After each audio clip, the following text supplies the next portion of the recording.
Elizabeth is a brand new listener listening in Murrieta, California. I know where that is. That's outside Temecula, I think. D-Rock listens in El Paso, Texas. Colin is a new bureau chief in Mount Pleasant, South Carolina. Deborah is in Venice, Florida. Gloria is in Rocky Hill, Connecticut. And AJ is in Cumming, Georgia. As a callback to our last segment. Alan Cox Show After Hours line, you're always able to leave us a message there if you like. Yo, what up, guys? I think Mary needs an update on what ride or die actually means. Like, if I came home bitching to my wife about how my boss is riding me, and then she responds with, well, are you getting the TPA reports in on time or what? I would smack her in the face. Jesus. Ride or die. Wow, so Joe in Philly is taking that quite literally. Ride or die. Yeah. Wow. Agree with me or you're dead. Huh. Or get beat. He's taking a very specifically literal tack to that. Okay, then And maybe... what are TPA reports? I thought they were TPS reports. TPS, yeah. I know TPS reports. I'm unfamiliar with TPA reports. I've noticed some of your TPS reports haven't had a cover sheet. I got the memo. Uh-huh. You've been having some problems with your TPS reports. Joe didn't come see me in Philly this week, so I had a bone to pick with him anyway. Was he supposed talk to? about someone who doesn't understand ride or die. Was he? Well, he's a guy with kids and a wife. Whatever, dude. Was he supposed to come see you? I can't remember if he said he was coming or not, but I feel like he called in and said he was going to come to a show. And if he might have come and it just didn't say hi afterward, right? Which would be very strange. But well, maybe he didn't want to bother you. Maybe he didn't want to interrupt your after-show glow. Do you have an after-show glow? Yeah. Where you're kind of in the, yeah. I do bright lights for everybody. It's my after-show glow. Oh, is that what it is? Yeah, I put them together and I'll write your name. You take a picture You mean with it. light brights? Mm-hmm. Yeah. Bright light. Light bright. Her. Light bright. Gonna get smacked. Mm-hmm. No, that's not me. We're not ride or die. Light bright. I was playing with my daughter over the weekend. L-I-T-E-B-R-I-T-E. Right. Light bright. Light bright. Sorry. My bad. No, it's okay. But You're maybe a long ways away, hopefully, from playing with light bright. Yeah. Yeah, I guess ride or die, that's exactly what it means. Mm-hmm. Agree with me no matter what. Which I guess you can still support Joe. your partner and disagree with him. Yes. Right. Mm-hmm. Ride or die means like I'm going to be here no matter what, through thick and thin. No I can still matter tell what, you you're stupid. Through thick and thin. Right? Mm-hmm. And nobody's a real ride or die. There's always something you can do to push them away. Believe me. I was like, that sounded a little sad. Like that came from an inside place. I don't know, man. There are some people who are ride or die. They will stick around. They're afraid of looking stupid. They're like, I already went this far. I already lost all my family. Like, everyone told me to leave this dude. And then they're like, I got to commit. I was talking to somebody recently, and they're like, yeah, it's been a year. I just don't want it all to go to waste. And I was like, oh, well, as long as you're really in love, stick with it. A year? What do you mean a year? They had been with their partner. They had been with their partner for a year, and that was. And that was too much time to. Well, no, bail? that's yeah. They're saying, oh, I don't want to cut my losses and move on. Yeah, I put a year into this. I might as well keep going. You might as well get married. Yeah. Just stay together I was forever. say, well, that's not that long. And it's like, if that's here, okay. I ran into Mike in Parma at the Cox Out yesterday. It was good to see him in person. Hadn't seen him in a long time. He texted in the break about the guys spooing at college in the showers. College dudes showing their Drain-O face. Oh, God. There's a guy on Twitter. I think he might be a plumber. And he was saying that pubes, yes, causing a blockage. The rest of the stuff shouldn't do it unless it's like really bad pipes. That's what I'm talking about. And bad improper venting.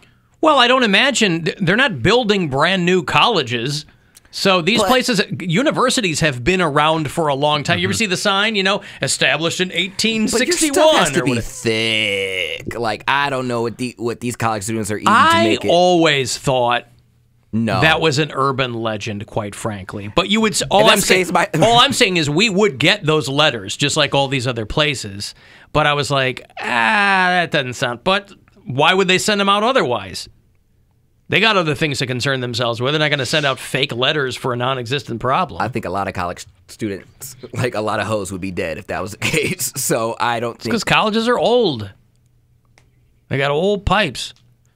Okay. You ever been to a campus and they go, oh, yeah, it's all torn up because we're redoing the pipes? No. But the cause of death That's was infrastructure. Was semen? I don't think so. Cause of death.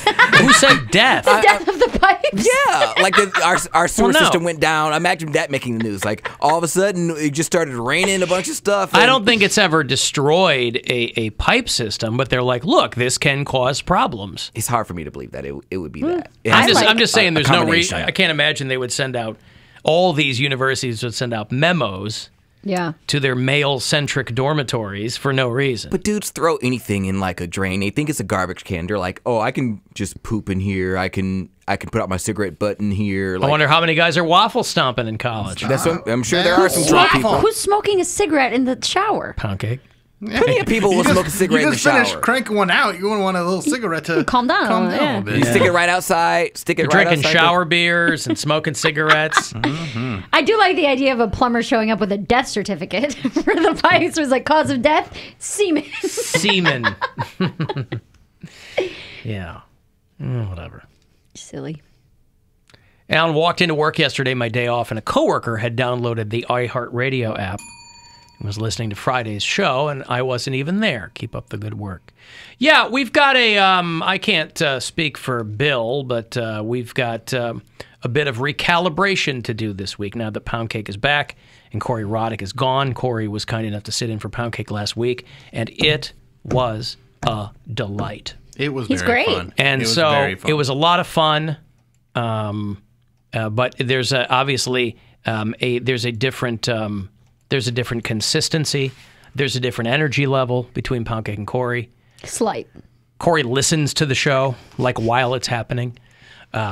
So yeah, there's a bit of there's a transition to be made. So we will bear with the audience. People don't have to keep texting me and writing me. We'll bear with you. You bear with us. Poundcake, your thoughts? I don't appreciate people like the hateration that I was getting. I did listen to the show while I was out. We were laying by the pool and we had it on, and I heard about I don't know if this was the day You after. had the show on by the pool? Oh, before you were going to do the sports break? No, this was after. Oh. I was listening. I went with people that were familiar with the show, so they knew what I did. That's how he was trying to get the girls. He's got They're like, ooh, we can listen to the show this week because he's not on it. pretty much. Yeah, but I wouldn't think they'd want to listen like on vacation. We were laying by the pool. It We're was, that it was good, fun. Alan. We're that good. I mean, I don't listen. Who doesn't love to sit by the pool and listen to talk radio? It was a you know, like a sense of home. DJ at a pool party is Right, always right. playing talk radio? Yeah. Just got the DJ thing going. Oh, yeah, here you go. Ooh, now they're about to do Poundcake Sports Break. And that's Yeah. right. Yeah, and I just heard some guy. Donation! There was some guy on the after hours line talking about. He was like, "Oh, I can't wait for Poundcake to be back so we can hear about all his sexcapades in Mexico." I'm like, I had a lot more experiences than just like hooking up. Hooking up was literally like once I got it out of the way, there were so many other things that I would love to talk about. Like what? Well, the adventures that we went on there, how beautiful it was, the clubs, the culture, and how going back was awful. Like, remember how I had... Yeah, but that's not interesting. What was interesting was if you were going to have sex with a girl. That's what was interesting. Yeah, I didn't do that. I mean, to recap your trip, who cares? If somebody wasn't there, they don't care. But there could be is there a good story? Yeah, you have a good anecdote. I'm talking about like coming back. The Miami airport was awful, and we almost missed our flight, so we were almost stranded out there. And also, like COVID was like a big issue out there. Like it didn't take anything to go to Mexico. They don't care. Mexico doesn't care if you bring COVID in the country, apparently, but America cares if you bring it back. And we were terrified because I mean we were taking precautions, but everything's close quarters out there. And once we got into like the Miami airport, you have to fill out all this paperwork. Customs. But more than that, there's like an added step because of COVID. Yeah. And we were like, man, if we test negative, we all got to stay. And so we... You mean test positive? Test positive. For COVID. Yes. Mm-hmm. And we were out by the pool drinking. And once we got into the Miami airport, we had to I don't remember how it was in Jamaica. I don't know if we had to recheck our bags and then go through security again. Yeah. But we only had... That's what happened when they found the extra coffee that you were trying to smuggle in. But I don't think we were going through... I remember checking our bags, son. But I don't remember going through security. Like they yeah, we had to go through Yeah, again. we did. Yeah. Oh, my God, it was a mess. We had like an hour and a half flight, and we literally almost missed our flight back. Where do you go to Europe or come back from Europe if that ever happens? And then, stand there for 3-4 hours in customs. Also, now that Bibb is mayor, his first order of business should be fixing whatever is going on at Hopkins, because we sat on the tarmac for 2 hours. 2 hours? 2 hours. On the way out? No, coming home. Coming home. We landed at 10:30 on Saturday night. And I was like, okay, well, we'll be out of here by like midnight. No, we did not get into the airport till like midnight. And we sat there because apparently I think there was a plane that was broke down and needed to be towed out. So they had to bring someone to tow the plane out. And then there was 2 other planes waiting behind that needed to be unloaded. And I don't know if there's a shortage on baggage people, but apparently they must have had like one guy doing the entire... We sat there and everyone was so ready to go. It was a 12-hour thing of traveling, a 12-hour day. And I was so tired. And I was just angry, upset, and aggravated. So, ladies and gentlemen, it's come to our attention that there is a whole lot of this big backup of anti-Poundcake voicemails.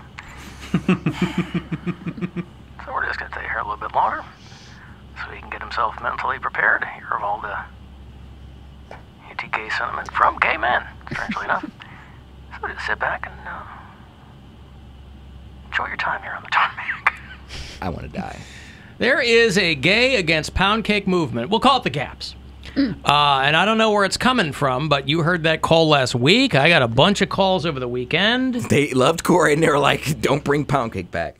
I told you the gays. Alan, I was just calling in regarding Poundcake and the criticism he's been getting from gay members of the community with his absence. And I'm calling to give even more criticism. I thought he was going to defend him. I thought he was going to be like, listen, don't give him such a hard time. Yeah. Community with his absence. And I'm calling to give even more criticism, to agree with the gay man who called in, I believe it was on Thursday or Friday. I am also a gay man, same age as Poundcake. I kind of use him as my guide as what not to do in life. If Poundcake's talking about it, probably don't want to be a part of it. I think he kind of gives himself a parodied version of a gay man that he portrays on the radio, which, you know, kind of upsets some of the gay community. I don't know, just kind of my input. Great show. Yeah, I don't know why anybody thinks Poundcake's doing a character. I mean, we're all the same way off the air that we are on the air. Mm-hmm. And he's no different than that. I would say this. If you want to look at that call as glass half full, if he goes the opposite of what you do, you're still helping him. Yeah, you're still a role model. He's putting it a different way, but you are still helping. If somebody's like, I do everything the opposite of what that guy does. Cautionary tale. Cautionary tale. I always say that my parents taught me how not to be married. Like, I've never been married, but I know that stuff doesn't work. I know that's that is one way not to do it. Yeah. Right. Yeah, there are myriad options for how to do something, and that's one of them. You can strike that one off the list. Right. You know? And it kind of helps me because they let me know what type of gay I don't want. Like, I would never want to date these people. They're lame. Well, unless they were super hot, because you've made it clear that that is going to be the deciding factor. Or rich. So if one of these people, super hot, super rich, and by the way, I have faith in you that you could turn somebody around, right? Again, I want to. People That's a lot of effort. People only get a snapshot of us because they know what we tell them. They don't know you in your day-to-day whatevers. I'm not saying that you would change yourself for someone, but someone could get a fuller picture of you if they knew you in real life. It's weird because once I got back, my friend hit me up out of nowhere. Like, he was back in town. He had moved out of state, and he was like, hey, are you in town? I was like, I just got back. And we got a beer together, and we went to high school together. And he's just like, you were the first person I thought of when I came back to town because I wanted to see you because you were going to be the exact same person I knew you before. And I said, I don't know if that's a good thing. I was No, like, that's not a compliment. I was like, I haven't grown. You are the exact same as when you were in high school. He's like, you know when you sign a yearbook and it says never change? We weren't serious about that. We didn't mean that literally. You we held it appreciate up. it. That's why I wrote "Stay cool." He's like, you've been very consistent. He was like, I know what I'm getting with you. He's like, you've been the exact same since I've known you. Clearly, he meant it as a compliment. I think. Yeah. Well, he's hanging out with you, right? Yes, but I laughed because I was just like, oh, that's why people hang out with me. Consistency. Like, they know what they're getting. I was like, I guess so. Well, there are also those people that, like, even it doesn't matter how much time has elapsed since the last time you hung out, you kind of pick right back up where you left off. So maybe that's what he meant. Because I have a few friends from high school where it's not that they've never changed. It's just like you still have the chemistry with them. Yeah, I ran into a girlfriend that I was best friends with for I don't know, say probably 3 years, where we were with each other literally all day and night, slept over, all that kind of stuff. Hadn't seen her since high school, ran into her in Target, and it was like our conversation just immediate comfortability, and we're like kind of just going on, and it felt like no time had elapsed, you know? So maybe that's what he meant. Or maybe you're a nostalgia pick where somebody goes, man, it's like I'm back in high school. Right, all over again. Just as petty, just as ignorant. Yeah. Still can't speak English in the English class. That's right. I don't know, but he met up with me like he was the one to hit me up. But yeah, no, Alan, I give Poundcake a hard time all the time, but I'm glad he's back. Thank you, I appreciate it. Love Poundcake. He is hysterical. Up with Corey, down with Cody. I'm glad Poundcake is back. Yes, Joe from Philly said he was going to the Helium show on Friday, somebody says. Thought so too. Well, again, he's a guy with a wife and kids. He's a liar, is what he is. Wow. Did you have any cartel Michigas down there? Did you have any run-in with El Chapo or El Guapo? You know, I don't know if they're disguised or not, but, I mean, everyone was offering drugs. Like, you walk off the resort. Oh, no, I'm sure the fruits of their labor are everywhere. I just wondered if there were like any kind of, if you saw any shrimp go down anywhere. No, everyone was like falling all over us and trying to give us a positive experience. No, I didn't see anything. Nothing at all. El Guapo and El Chapo were the name of the husbands that he hooked up with. Oh, so. No, I am Guapo. He is Chapo. Did you do any drugs? No. Be honest. No, I didn't. Come on, you didn't do any drugs? You didn't get high? No. You didn't smoke any weed? I smoked weed. That's a drug. You know that's a drug. Marijuana is a It drug. just grows like that. You know they're all plants, right? They're all plants. Smoke weed every day. You know that's a plant, right? What do you think the poppy seed is? Dummy. Smoke weed every day. I'm just saying you have to add stuff to it. But yeah, I smoked weed. Yes, I smoked weed. Mm-hmm. That's all I did. Because, I mean, I don't have that privilege. I don't think I could get away with something like that. And I don't want my first experience to be in a country where I'm like a foreign country. I don't think you have anything to worry about. No. Honestly, in a resort, they know what's happening. People are on vacation. You're in Mexico, but for God's sake. It's the exchange, like the sketchiness. Like Then you have one of your other friends do it. And then, You just try some. yeah. God, Cody on cocaine. Anything I don't know what it would be laced with. Anything happens, you just let got them to go bribe first. the cop. That's transactional down there. That's like how the system runs. Also- Bribe the cop. Speaking of bribing, Mexican money is so pretty. And it's, I mean, Every other country's money is prettier than ours. It is, like- Canadian money, you know, the Canadian- euro. Yeah, it's all gorgeous. but there's, I think, It's got women on it. $1 is equal to 20 pesos, essentially. Like I was like, I can't believe how cheap it is. I didn't even spend all my money that I went down there with. No, that's why we went over the conversion before you even left. We're like, your money goes so far You'd be down. so rich. God, like I was just like, it was amazing. Whoops. Alan, I'm gay and I love Poundcake. He brings a unique energy and perspective. Those other guys are just jaded. Okay. A gay, jaded guy? What? Never. Well, yeah. But like, I don't know what they expect from me because if I change myself, then they would call me a poser. And by the way, it doesn't even have to be an either or. It was a lot of fun having Corey Roddick in and I here. like Corey. yeah. I like It doesn't Corey. have to be. It's like when people apologize for me to listen to Rover. I'm like, I want you to listen to all of us. Yeah. Yeah. All the time. We like it. Yes. All the time. You also don't have to tell us when you don't like it. Like, who did I see the other day? They're like, yeah, listen to you guys. Listen to Rover too. I like Rover more. I'm like, just say you like the show. That's all I gotta say. You don't have to Well, tell no, me there's which something you one. don't like about my show. Tell me. Right, but I might not agree with you, but he likes our show, but he also likes Rover's show. But I'm like, you can just say, I like your show. You don't have to try and rank anything. I'm just meeting you. Just You're leave it coming at that. me with Yes. everything all at once. Yes. I like that. I want to condense the information, right? I don't want to spend 20 minutes with you. I want to spend 5. Right. Yeah, tell me what you got to tell me. All of it. Yeah. I'm not into either or. I want it all. I want you to listen to all of it all the time. No punctuation, one long run-on sentence. Tell me That's everything right. you think. Everything. All in lowercase. Mm-hmm. Yeah. No apostrophes, nothing. That's right. Also, not to be disrespectful, Mexican graveyard, it looks like a bunch of dog houses. Like, they do. Have you ever seen one, Mary? No. That's probably because was that a place where they can't bury the bodies? Like when It is. When you go to Everything it's like floods. New Little Orleans. mausoleums. Yeah, it's like the Virgin Islands or any place where it's Yeah. like a really low sea level. It looks like they're just like a bunch of plywood and they paint them funny colors. And then what's creepy is like, I'm like, you have roads that are barely usable and yet there's still graves that have like lights in them. I'm like, what are they plugged into? Like these things literally have cords that looks like they're plugged into like extension cords to make the inside of the graves light up. And then they have like water bottles and stuff in there. I'm like, this is creepy. I like that other countries have fun with the dead. Yeah. They're kind of cool, man. They kind of celebrate, over here we're like, ugh. Yeah, everything's so gothic. Yeah, I mean, you would think for the amount of people who think that there's some world after this one, you think they'd be more festive. These Go to are another cool. country, man. It's amazing how they deal with death and bury people. And Well, that's why the Pixar movie's Coco and not Steven. yeah, Steven, a Pixar short. Available on Disney Plus. Now they give out cocaine like goddamn lollipops in Mexico. And yes, $500 will get you out of any cop trouble. You can get out of cop trouble for less than $500.